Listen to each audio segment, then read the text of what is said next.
ಒಂದು ಕ್ಷಣ ಕಣ್ಣು ಮುಚ್ಚಿ ಹೀಗೆ ಕಲ್ಪಿಸಿಕೊಳ್ಳಿ.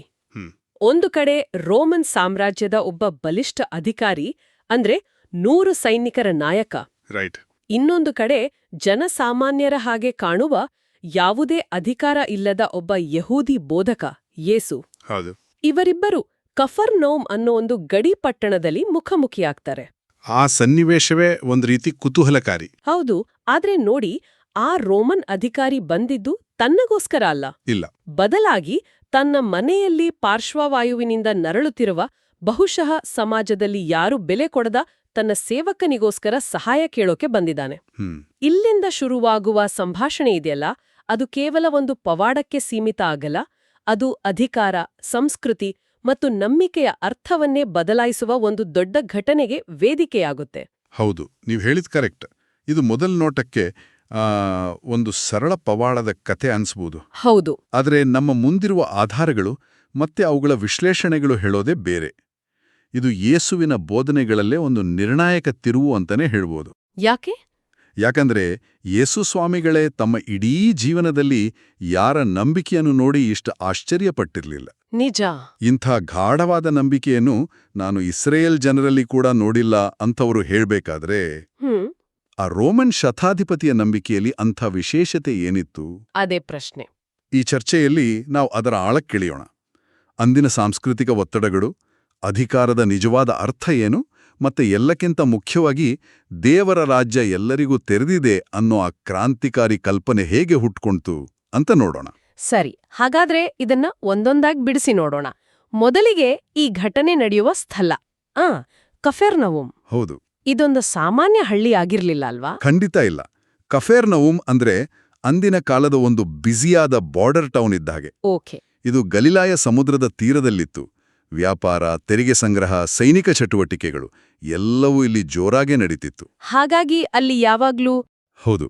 ಹಾಗಾಗಿ ಅಲ್ಲಿ ಯಹೂದಿ ಸಂಸ್ಕೃತಿ ಮತ್ತು ಅವರನ್ನು ಆಳುತ್ತಿರುವ ರೋಮನ್ ಅಧಿಕಾರ ಎರಡೂ ದಿನನಿತ್ಯ ಮುಖಾಮುಖಿಯಾಗ್ತಿದ್ವು. ಗಾಳಿಯಲ್ಲಿ ಒಂದು ರೀತಿ ಬಿಗುವಿನ ವಾತಾವರಣ ಇದ್ದೇ ಇರ್ತಿತ್ತು. ಈ ಘಟನೆ ನಡೆಯೋಕೆ ಇದಕ್ಕಿಂತ ಸೂಕ್ತವಾದ ಸ್ಥಳ ಮತ್ತೊಂದಿರ್ಲಿಲ್ಲ. ಈ ಬಿಗುವಿನ ವಾತಾವರಣದ ಮಧ್ಯೆ ನಮ್ಮ ಕಥೆಯ ಮುಖ್ಯ ಪಾತ್ರ ಆ ಶತಾಧಿಪತಿ ಬರ್ತಾನೆ. ಹೌದು. ಅಂದ್ರೆ 100 ಸೈನಿಕರ ಕಮಾಂಡರ್. ಹೌದು. ಯಹೂದಿಗಳ ದೃಷ್ಟಿಯಲ್ಲಿ ಆತ ಯಾರು? ತಮ್ಮನ್ನು ಆಳುತ್ತಿರುವ, ದಬ್ಬಾಳಿಕೆ ಮಾಡ್ತಿರುವ ರೋಮನ್ ಸಾಮ್ರಾಜ್ಯದ ಪ್ರತಿನಿಧಿ. ಅಂದ್ರೆ ಒಂದ್ ರೀತಿ ವಿಲನ್ ಆಗಿರ್ಬೇಕಿತ್ತು. ಹೌದು. ಸಾಮಾನ್ಯವಾಗಿ ಯಹೂದಿಗಳು ರೋಮನ್ ಸೈನಿಕರನ್ನ ಕಂಡ್ರೆ ದೂರ ಹೋಗ್ತಿದ್ರು. ಆದರೆ ಈ ವ್ಯಕ್ತಿ ಎಲ್ಲರಿಗಿಂತ ಭಿನ್ನ. ಹೇಗೆ? ಆಧಾರಗಳು ಅವನ ಎರಡೂ ಗುಣಗಳನ್ನು ಸ್ಪಷ್ಟವಾಗಿ ಎತ್ತಿ ತೋರಿಸ್ತವೆ. ಮೊದಲನೇದು ಅವನ ಅಸಾಧಾರಣ ಮಾನವೀಯತೆ. ಆ ಕಾಲದ ರೋಮನ್ ಸಮಾಜದಲ್ಲಿ ಸೇವಕರು ಅಥವಾ ಗುಲಾಮರನ್ನ ಕೇವಲ ಆಸ್ತಿ ಅಂತ ನೋಡ್ತಿದ್ರು. ಒಂದ್ ರೀತಿ ಮಾತಾಡೋ ಉಪಕರಣಗಳು ಇದ್ದ ಹಾಗೆ. ಅವರ ಜೀವಕ್ಕೆ ಬೆಲೆಯೇ ಇರ್ಲಿಲ್ಲ. ಅಂತಹ ಸನ್ನಿವೇಶದಲ್ಲಿ ಒಬ್ಬ ಉನ್ನತ ಅಧಿಕಾರಿ ತನ್ನ ಸೇವಕನ ಪ್ರಾಣಕ್ಕಾಗಿ ಇಷ್ಟು ಹೋರಾಡೋದು, ಖುದ್ದಾಗಿ ಯೇಸುವಿನ ಬಳಿ ಬರೋದು, ಇದೊಂದು ಅಸಾಮಾನ್ಯ ಘಟನೆ. ಸರಿ, ಇದು ಅವನ ಮಾನವೀಯತೆ.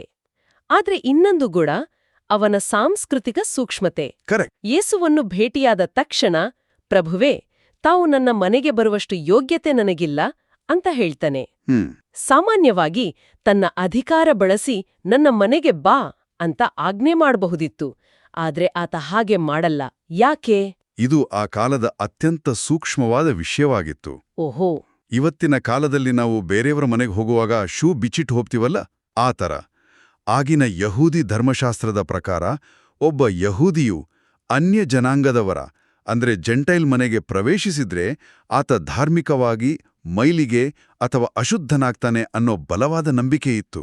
ಓಕೆ, ಇದು ಅವರ ಧರ್ಮದ ನಿಯಮ. ಹೌದು, ಇದು ಅಗೌರವದ ಪ್ರಶ್ನೆಯಾಗಿರ್ಲಿಲ್ಲ. ಅದು ಅವರ ನಿಯಮ. ಶತಾಧಿಪತಿಗೆ ಇದರ ಬಗ್ಗೆ ಸಂಪೂರ್ಣ ಅರಿವಿತ್ತು. ಅದಕ್ಕೆ ಯೇಸುವಿನ ನಂಬಿಕೆಗಳಿಗೆ ಗೌರವ ಕೊಟ್ಟು ಅವರನ್ನು ತನ್ನ ಮನೆಗೆ ಬರುವಂತೆ ಒತ್ತಾಯಿಸಿ ಮುಜುಗರಕ್ಕೆ ಈಡು ಮಾಡಬಾರದು ಅನ್ನೋ ಕಾಳಜಿ ಅವನಲ್ಲಿತ್ತು. ವಾವ್. ಪವಾಡ ನಡೆಯುವ ಮೊದಲೇ ಈ ಒಂದು ಮಾತು ಅವರಿಬ್ಬರ ನಡುವೆ ಒಂದು ದೊಡ್ಡ ಗೌರವದ ಸೇತುವೆಯನ್ನ ಕಟ್ಟಿಬಿಡುತ್ತೆ. ಓಕೆ, ಹಾಗಾದ್ರೆ ಆತ ಕೇವಲ ಮಾನವೀಯತೆ ಮತ್ತು ಸಾಂಸ್ಕೃತಿಕ ಗೌರವವನ್ನು ಮಾತ್ರ ತೋರಿಸಲಿಲ್ವಾ? ಇಲ್ಲ. ಅವನ ಮುಂಡಿನ ಮಾತುಗಳು ಈ ಘಟನೆಯನ್ನ ಬೇರೆಯೇ ಮಟ್ಟಕ್ಕೆ ಕೊಂಡೊಯ್ತವೆ. ಆತ ಯೇಸುವಿನ ಬಳಿ ಸಹಾಯ ಕೇಳಿದ ರೀತಿ ಇದೆಯಲ್ಲ, ಅದು ನಿಜಕ್ಕೂ ವಿಚಿತ್ರವಾಗಿದೆ. ಹೌದು, ಇಲ್ಲಿಂದಲೇ ಕತೆ ಒಂದು ಅನಿರೀಕ್ಷಿತ ತಿರುವು ಪಡೆಯುತ್ತೆ. ಹೇಗೆ?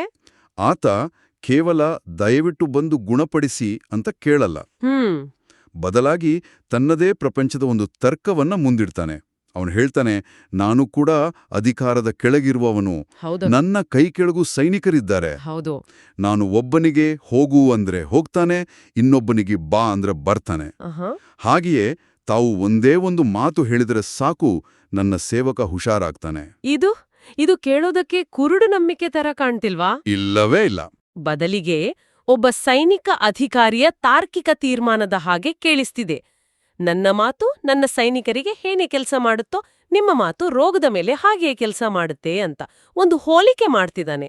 ಇದು ನಂಬಿಕೆಗಿಂತ ಹೆಚ್ಚಾಗಿ ಒಂದು ಲಾಜಿಕ್ ಅಲ್ವಾ? ನಿಖರವಾಗಿ ಇದಕ್ಕೆ ಆಧಾರಗಳು. ಇದನ್ನ ಕುರುಡು ನಂಬಿಕೆ ಅಂದ್ರೆ ಬ್ಲೈಂಡ್ ಫೇತ್ ಅನ್ನೋದಿಲ್ಲ. ಬದಲಾಗಿ ತರ್ಕಬದ್ಧ ವಿಶ್ವಾಸ ಅಂದ್ರೆ ರೀಸನ್ಡ್ ಫೇತ್ ಅಂತ ಕರೆಯೋದು. ಬಹುಶಃ ಇದೇ ಯೇಸುವನ್ನು ಅಷ್ಟು ಆಶ್ಚರ್ಯಗೊಳಿಸಿದ್ದು. ಹೌದು, ಒಬ್ಬ ಸೈನಿಕನಾಗಿ ಅವನಿಗೆ ಆದೇಶದ ಸರಪಳಿ ಅಥವಾ ಚೈನ್ ಆಫ್ ಕಮಾಂಡ್ ಬಗ್ಗೆ ಚೆನ್ನಾಗಿ ಗೊತ್ತಿತ್ತು.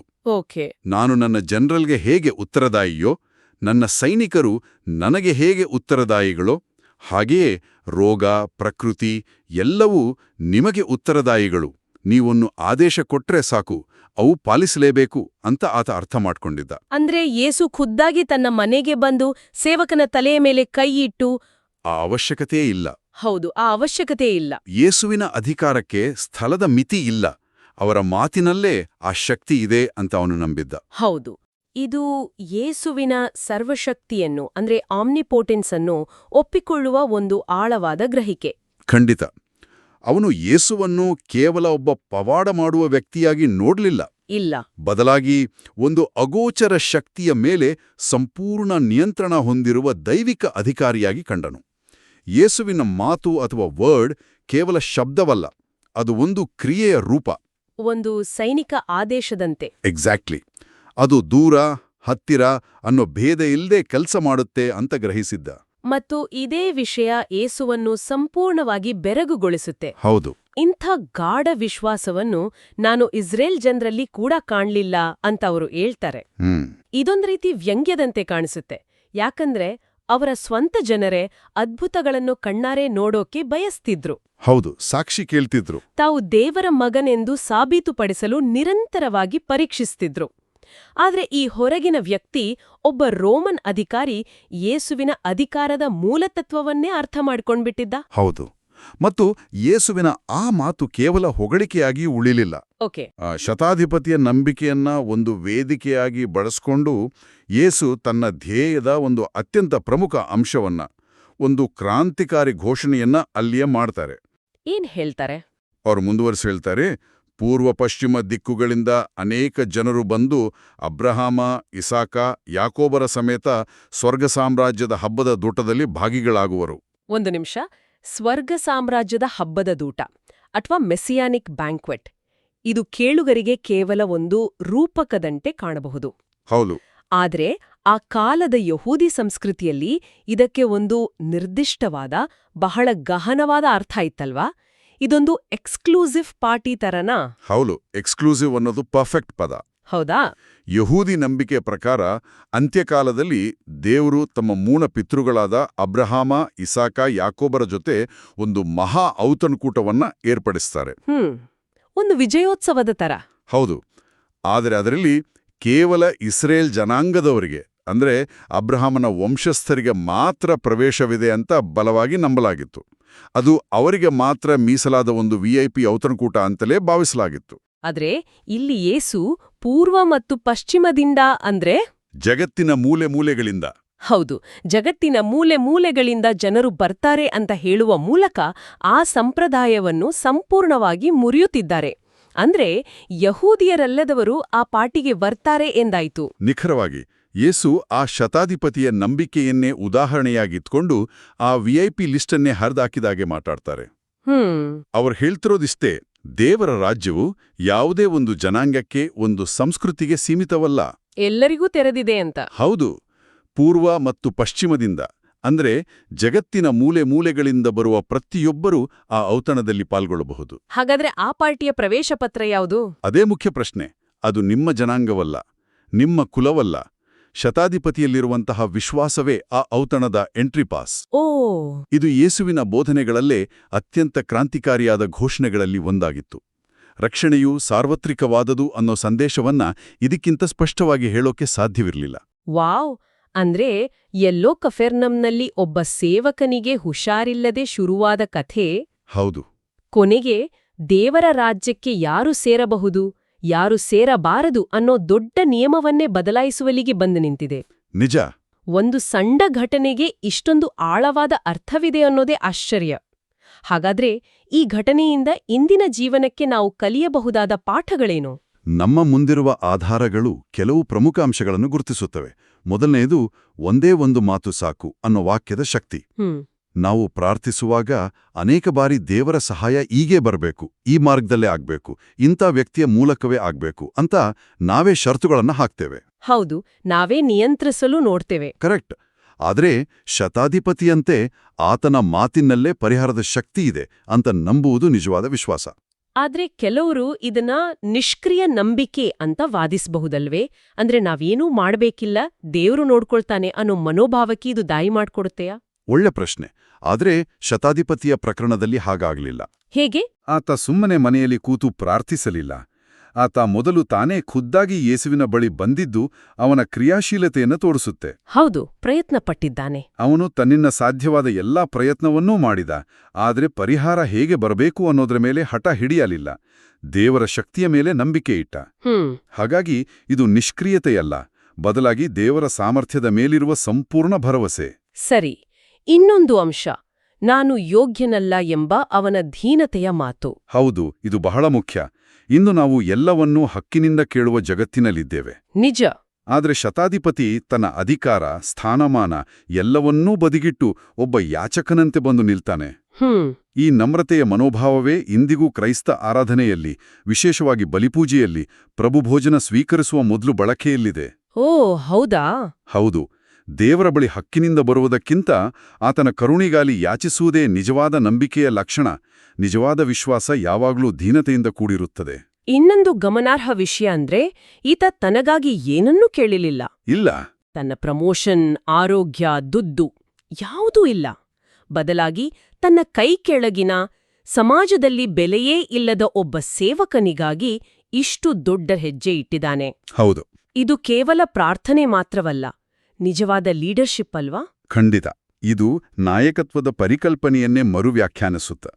ನಾಯಕತ್ವ ಅಂದ್ರೆ ಕೇವಲ ಆದೇಶ ನೀಡುವುದಲ್ಲ, ಬದಲಾಗಿ ನಮ್ಮ ಜವಾಬ್ದಾರಿಯಲ್ಲಿರುವ, ವಿಶೇಷವಾಗಿ ಅಸಹಾಯಕರ ಯೋಗಕ್ಷೇಮವನ್ನು ನೋಡಿಕೊಳ್ಳುವುದು. ರೈಟ್. ಶತಾಧಿಪತಿ ತನ್ನ ಅಧಿಕಾರವನ್ನು ತನ್ನ ಅಧೀನದಲ್ಲಿರುವವರ ಒಳಿತಿಗಾಗಿ ಬಳಸಿದ. ನಮ್ಮ ಮುಂದಿರುವ ಆಧಾರಗಳು ಇದನ್ನೇ ಸಹಾನುಭೂತಿಯ ಒಂದು ಶ್ರೇಷ್ಠ ಉದಾಹರಣೆ ಅಂತ ಗುರುತಿಸುತ್ತವೆ. ಮತ್ತು ಅಂತಿಮವಾಗಿ ಎಲ್ಲರಿಗೂ ಸ್ವಾಗತ ಅನ್ನೋ ಸಂದೇಶ. ಹೌದು, ಇದು ಈ ಕಥೆಯ ಅತ್ಯಂತ ಶಕ್ತಿಶಾಲಿ ಸಂದೇಶ. ದೇವರ ರಾಜ್ಯದಲ್ಲಿ ಜಾತಿ, ಮತ, ದೇಶ ಅಥವಾ ಭಾಷೆಯ ಭೇದವಿಲ್ಲ. ನಾವು ನಮ್ಮ ಸಮಾಜಗಳಲ್ಲಿ, ನಮ್ಮ ಸಮುದಾಯಗಳಲ್ಲಿ ಯಾರನ್ನಾದರೂ ಹೊರಗಿನವರು, ನಮ್ಮವರಲ್ಲದವರು ಅಂತ ಸುಲಭವಾಗಿ ತೀರ್ಪು ಮಾಡಿಬಿಡುತ್ತೇವೆ. ನಿಜ. ಅದೇ ದೇವರ ರಾಜ್ಯದ ಪ್ರವೇಶ ಪತ್ರ ಎಂಬುದನ್ನು ಸ್ಪಷ್ಟವಾಗಿ ಸಾರುತ್ತೆ. ಒಬ್ಬ ರೋಗಗ್ರಸ್ತ ಸೇವಕನ ಕಥೆಯಿಂದ ಆರಂಭವಾದ ಈ ಚರ್ಚೆ ನಂಬಿಕೆ ಮತ್ತು ಸೇರಿದ ಮನೋಭಾವದ, ಅಂದ್ರೆ ಬಿಲಾಂಗಿಂಗ್ನ ಅರ್ಥವನ್ನೇ ಮರು ವ್ಯಾಖ್ಯಾನಿಸುವಲಿಗೆ ನಮ್ಮನ್ನು ತಂದು ನಿಲ್ಲಿಸಿದೆ. ಹೌದು. ಒಬ್ಬ ರೋಮನ್ ಅಧಿಕಾರಿಯ ತರ್ಕಬದ್ಧ ನಂಬಿಕೆಯು ಒಂದು ಸಾರ್ವತ್ರಿಕ ಸಂದೇಶಕ್ಕೆ ಕಾರಣವಾಯಿತು ಅನ್ನೋದು ನಿಜಕ್ಕೂ ಅದ್ಭುತ. ಹೌದು, ಇದು ಅತ್ಯಂತ ಚಿಕ್ಕದಾದರೂ ಬಹಳ ಗಹನವಾದ ಅರ್ಥಗಳನ್ನ ಒಳಗೊಂಡಿರುವ ಘಟನೆ. ಖಂಡಿತ. ಶತಾಧಿಪತಿಯು ಲೌಕಿಕ ಅಧಿಕಾರದ ಮಿತಿಯನ್ನ, ಅಂದ್ರೆ ತನ್ನ ಸೈನಿಕರ ಮೇಲಿದ್ದ ಅಧಿಕಾರದ ಮಿತಿಯನ್ನ ಅರಿತಿದ್ದನು.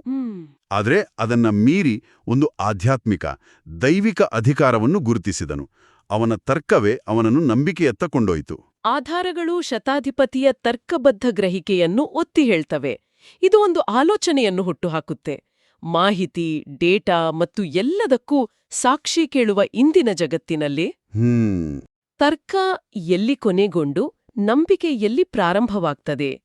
ಈ ರೋಮನ್ ಸೈನಿಕನಿಗೆ ಆದಂತೆ ಅಧಿಕಾರ ಮತ್ತು ವ್ಯವಸ್ಥೆಗಳು ಜಗತ್ತಿನಲ್ಲಿ ಹೇಗೆ ಕಾರ್ಯನಿರ್ವಹಿಸುತ್ತವೆ ಅನ್ನೋದರ ನಮ್ಮ ತರ್ಕಬದ್ಧ ತಿಳುವಳಿಕೆ. ಓಕೆ. ಅದು ಆಧ್ಯಾತ್ಮಿಕ ನಂಬಿಕೆಗೆ ಒಂದು ಅಡ್ಡಿಯಾಗುವ ಬದಲು ಅದಕ್ಕೊಂದು ಸೇತುವೆಯಾಗಬಹುದಾ?